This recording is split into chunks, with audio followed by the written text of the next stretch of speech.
So yun po mga idol, no? Isang mapagpalang araw po sa inyong lahat. Brad Dudong Adventure po nagbabalik, no? Sa ngayon dito po kami sa sa location kung saan malapit dun sa location kung saan sila Dudoy tsaka si Brother Max, no? Hindi lang po namin alam kung dun pa ba sila dinala dun sa pinagdalhan sa akin, no? At kasama ko po ngayon si Brother Maui, no? Ang mission po namin dito ay iligtas si Dudoy tsaka si Max Tom.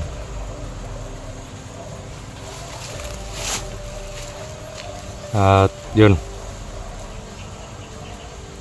si naman si si Janet sa si DJ at si Riven umuwi muna, pero hanapin po daw sila ng paraan para makabalik, no? Para makatulong din sa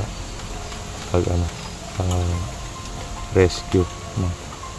So sa ngayon tatry po namin lahat na makakaya namin para kay Max Tom at kay Bunso Dudoy, no? Hindi po basta-basta yung nasa kamay tayo ng kalaban, pero kahit kailan po hindi po natin sinasadya na mapunta tayo sa kamay nila, no? Kaya kahit anong gawin nating pag-iingat, yun nga yung sinasabi ko palagi, na kahit anong katangian meron tayo, hindi pwede na wala tayong kahinaan, no? So yun mga idol, yan si Maui kasama natin, yan. Kami lang pong dalawa ngayon mga idol.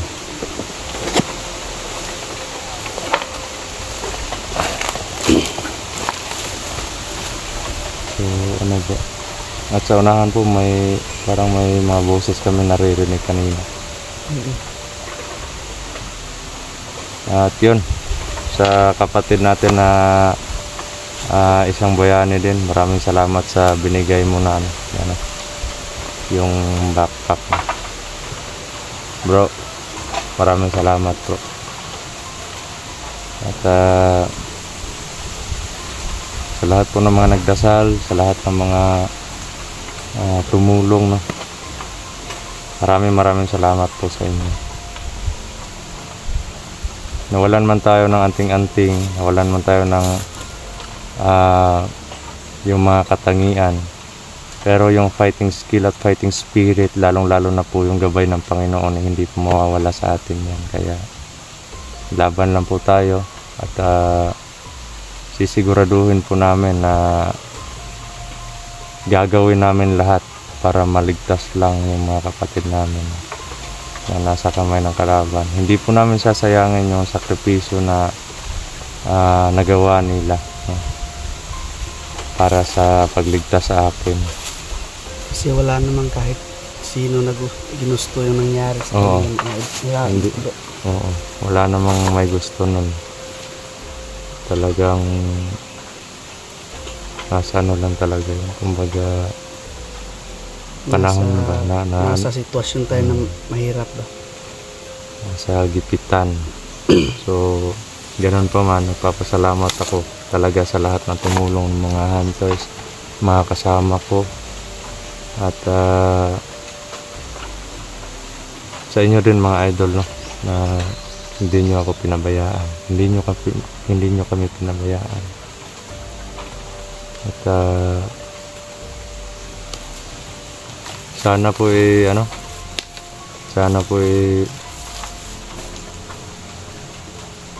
walang masamang nangyari sa kanila.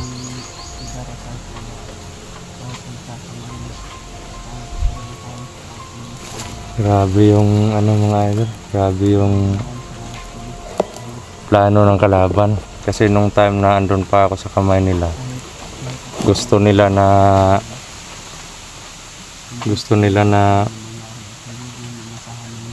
kunin yung anting-anting ko, tapos kailangan na lahat ng mga hunters maano nila yung simpatya ng ibang hunters para iisahin lang nila kami pagpatay lahat, no? Yun yung problema doon, na sobrang lala po ng plano nila, no, para sa mga hunters. At isa pa doon sa plano nila na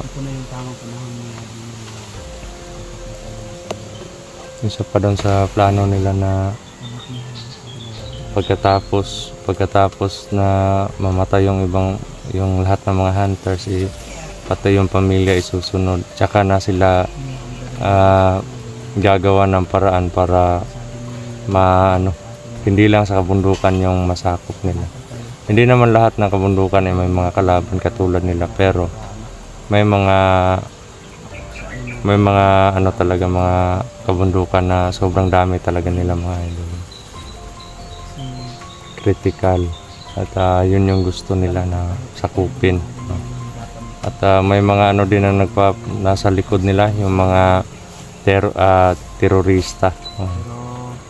Kaya sobrang delikado. Hindi lang yung buhay ng mga hunters, kundi pati na yung bayan natin, no? Yeah. Hindi namin sasayangin ang oras ng idol. Gagawin lang po namin lahat, makakaya namin, mga idol, para mapigilan sila, no? At makuha yung mga kapatid natin. So ano, bro? Kailangan natin umabante. Dahan-dahan tayo. Kailangan natin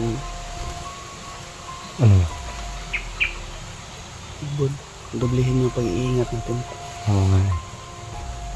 So ano? Hindi tayo.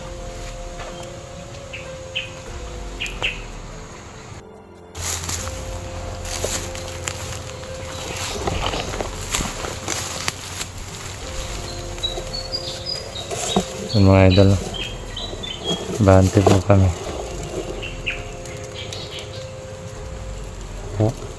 Balik lang dyan, bro. Kailangan natin ingat sa bawat galaw natin. Oo, tama ka dyan. Hirap na tayo pa yung maano naman ng kalaban. Saka alam naman natin na kailangan tayo ng mga kapatid natin. Oo.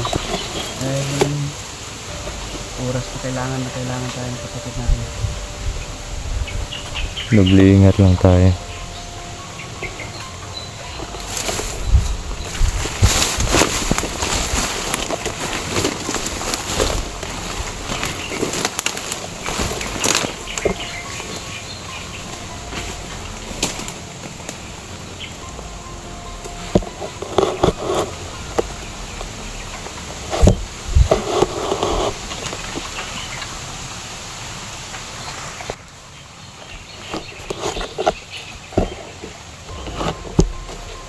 Hindi ko na masyado mabasa yung presensya ng area dito, bro, kasi wala na sa akin yung anting-anting.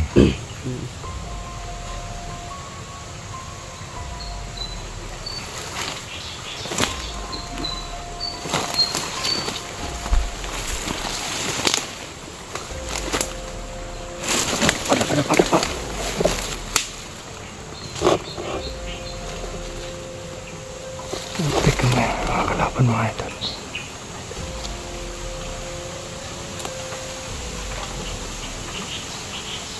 Ano?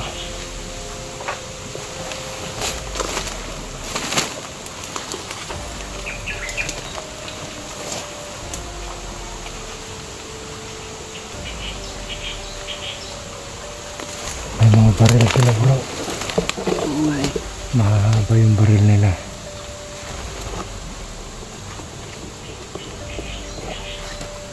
Kaya hinihipitan na talaga nilang kabantayan ng lugar dito.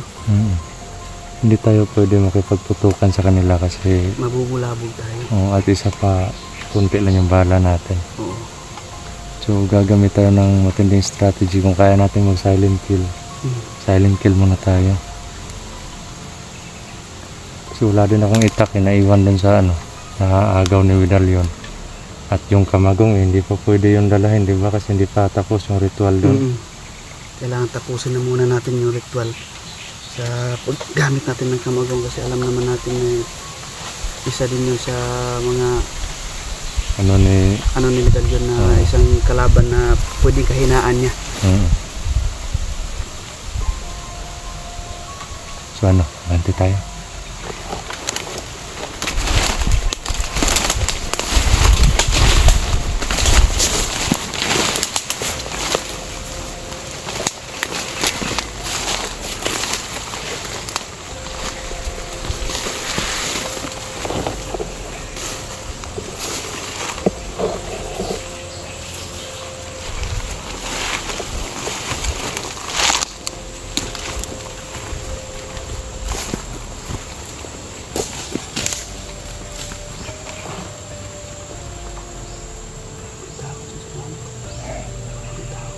Oo nga eh.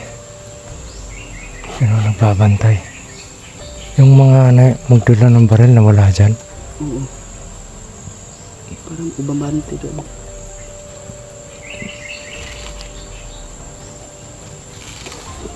Ano? Magsasolve yung isa.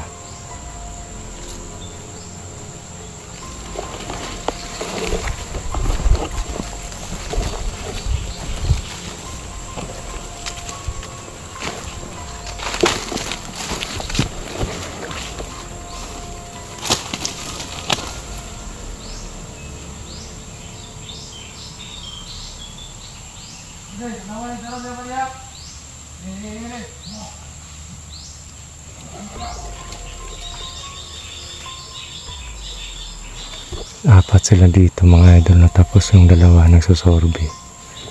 May isa doon at may isa din dito. Yung dalawa umalis para mag-survey.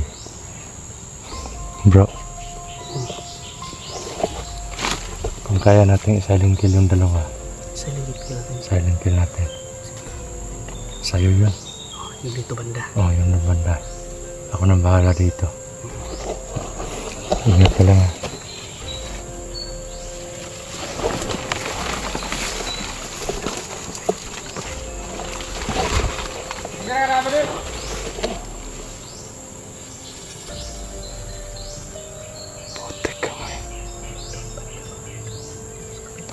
Titirahin ni Maui yung andon sa likod niyan, yun o. May tao po dyan. Ako nang bahala dun sa isa.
Teka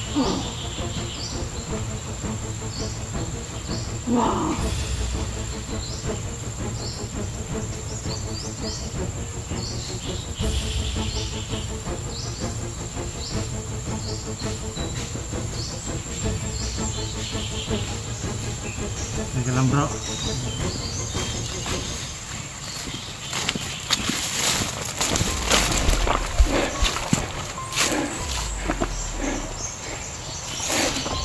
Doon tayo banda. Pinalabas ko lang yung galit ko.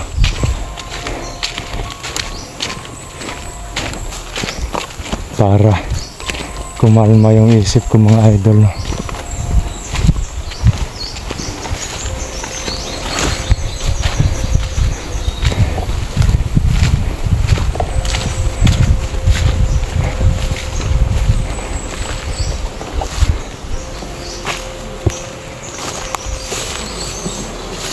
Sumakit, masakit pa rin yung ulo ko pag ano, nagpapadala ko sa galit ko. Kaya nilabas ko lang yung galit ko para kumalma yung isip ko mga idol.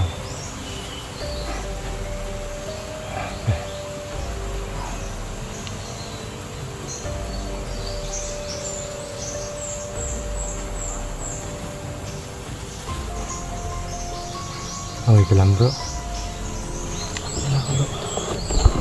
Dinilitan mo ng liig. Oo.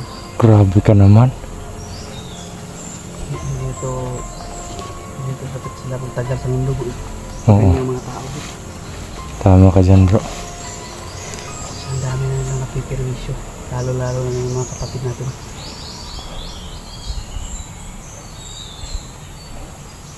Pero huwag ka magpadala sa emosyon mo ha. Kasi liligtas mo natin sila. Kaya ko nang kontrolin yung galit ko ngayon.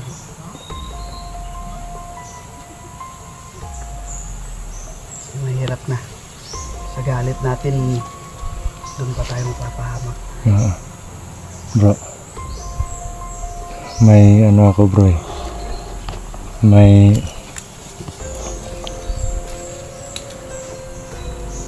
nung isa kanina yung aura niya parang kilala ko eh.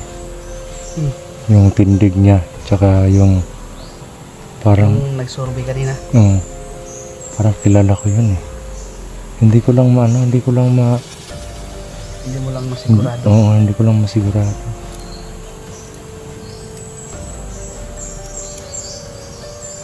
Parang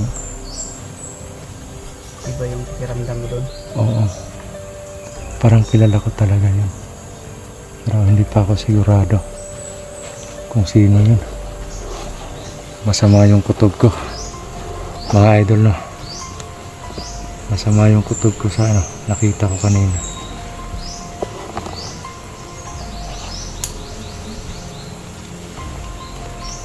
Postura niya talagang siya eh. Hindi pa ako sigurado.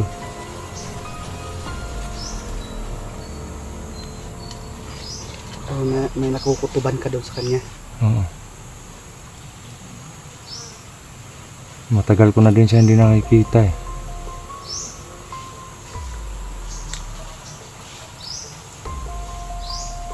Ano kaya ano? Kung siya man yun, ano kaya ang dahilan? Bakit bumalik siya dito sa bundok? Pero hindi bale. Malalaman din natin yan.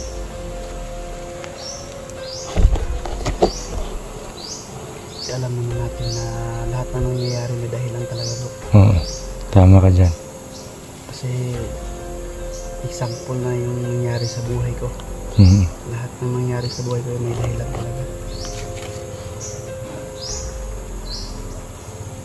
Kung sino man ang nakukutuban mo, pinagdududahan mo nga na may dahilan mo kung ba't bumalik siya sa bundok. Kung talagang siya yung hinalaan mo yun. Pero kailangan natin i-confirm muna. Oo. Bago natin lilutuhin yung mga isip natin. Nakakabagabag yung ano yung gano'n. So ano? Focus na muna tayo sa mission natin ngayon na yung dalawang kapatid natin. Oo. Pero hirap lang tayong pumasok dito sa lugar na to kasi alam natin na todo bantay sila ngayon dito. Oo nga eh. Talagang mahigpit yung bantay na dito ngayon. So ano bro, abante tayo.